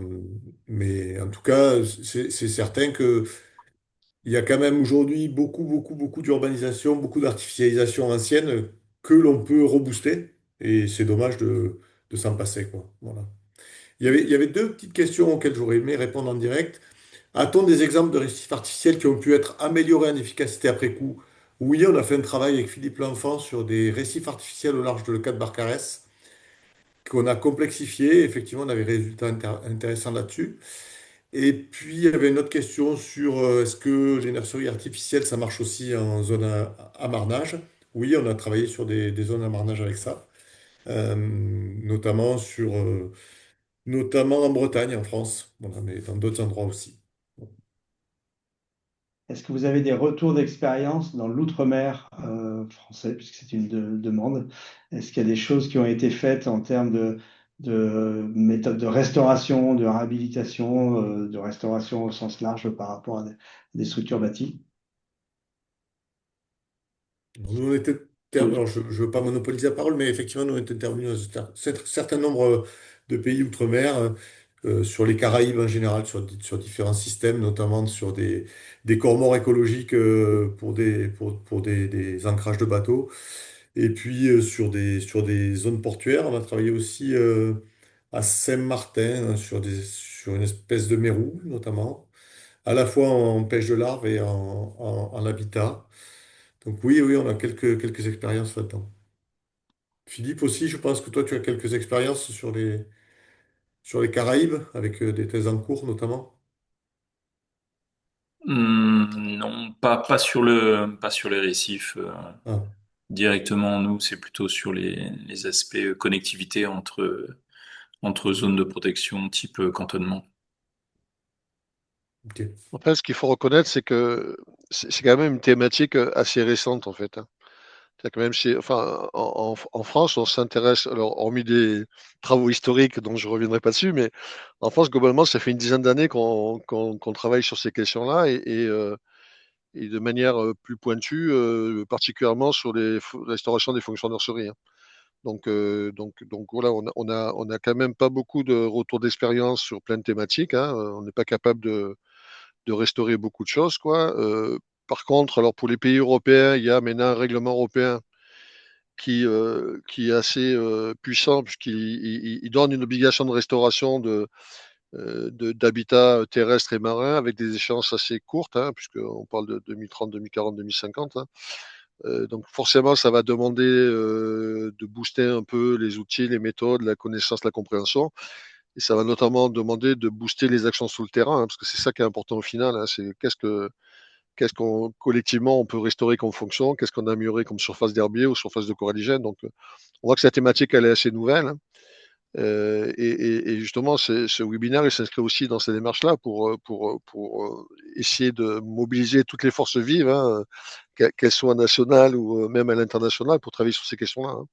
Donc c'est vraiment une politique nouvelle, récente, qui apporte ses fruits et comme toutes les autres politiques qui sont celles de la lutte contre la pollution et de la non-dégradation, ben, c'est sûr que si on a aussi à notre disposition des méthodes de restauration des milieux naturels, ben, on sera plus efficace globalement par rapport à ces questions de biodiversité.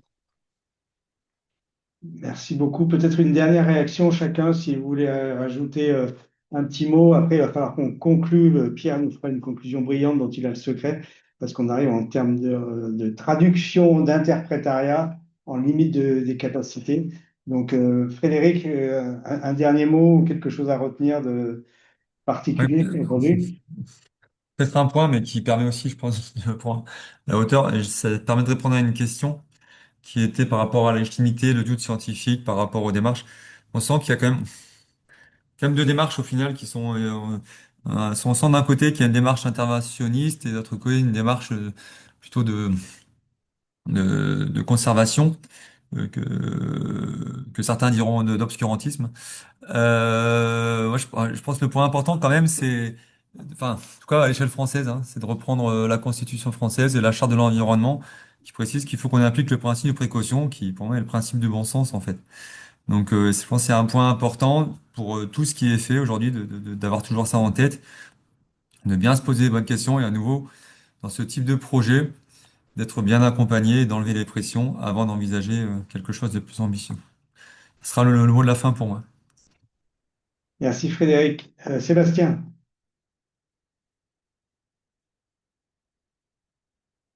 Pardon, j'avais un petit problème de micro.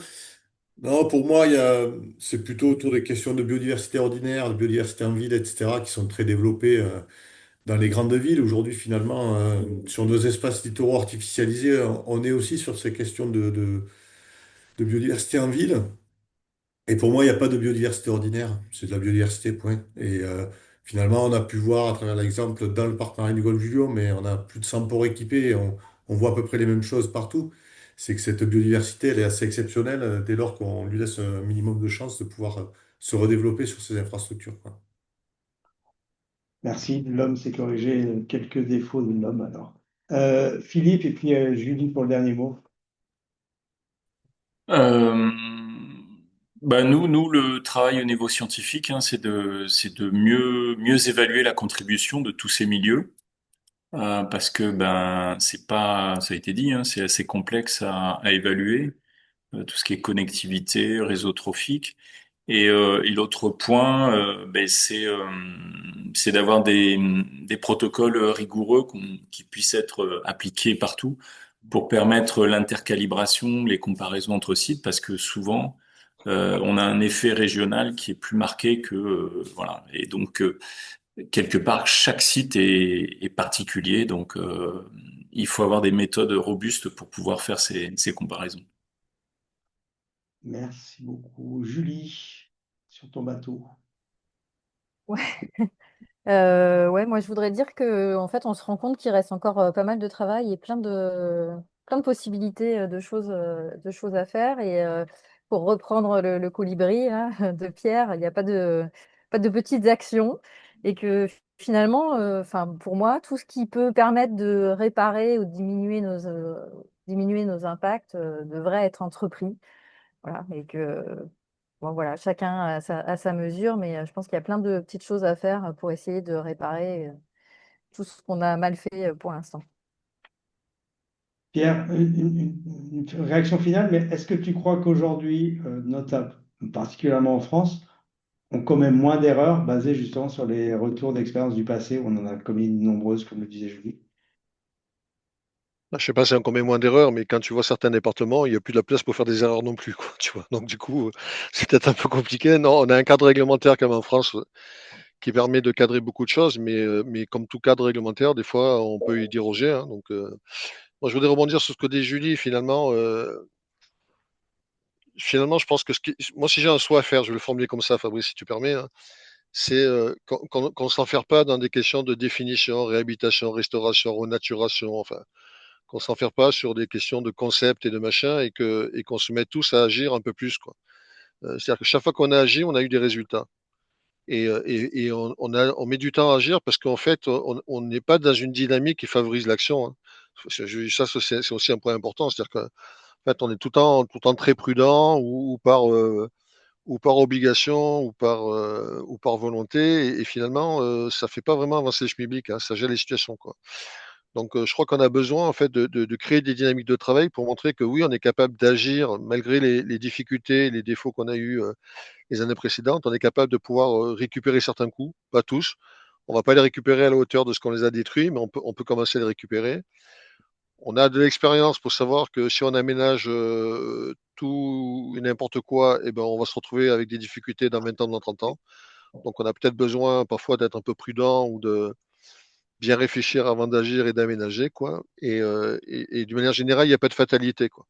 Même si on fait des erreurs, même si on se plante, et peut-être que dans les années 70, les gens n'avaient pas de préoccupation sur l'environnement, les gens ne savaient pas même pas. On parle des nurseries, mais finalement, les nurseries côtières, on les connaît depuis 5 ans, 5, 6 ans, quoi. Donc, les années 70, les nurseries côtières, on ne savait même pas ce que c'était, quoi.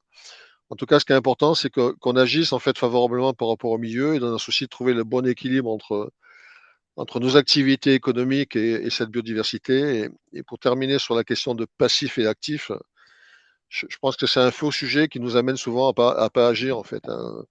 Je crois que voilà, ce qui est important, c'est de se mobiliser et d'essayer de faire chacun de notre niveau ce qu'on peut faire pour faire en sorte que demain soit un peu meilleur qu'aujourd'hui. Et si on arrive à faire ça collectivement, déjà, on aura fait une partie du boulot, quoi. Merci beaucoup. Qu'est-ce que c'est beau, on dirait des citations Instagram. Pierre, tu es merveilleux. Grâce à toi, nous allons partir le cœur léger et plein d'espoir. Merci à tous les intervenants. Le prochain épisode, le 21 mai à 17 heures. Le thème, ce sera les milieux très profonds. Voilà, on ira s'immerger là où on ne peut plus respirer vraiment du tout très très longtemps. On sera encore à l'animation, Pierre et moi. On compte sur ces questions intelligentes et mon animation pour faire l'animateur. Merci encore à toutes et à tous. À très bientôt et merci à toutes les questions. Ciao, ciao. Merci à vous. Au Et, revoir. et merci au back-office hein, pour la gestion du webinaire et des activités, quoi. Bonne soirée. Merci beaucoup. Merci, bonne soirée.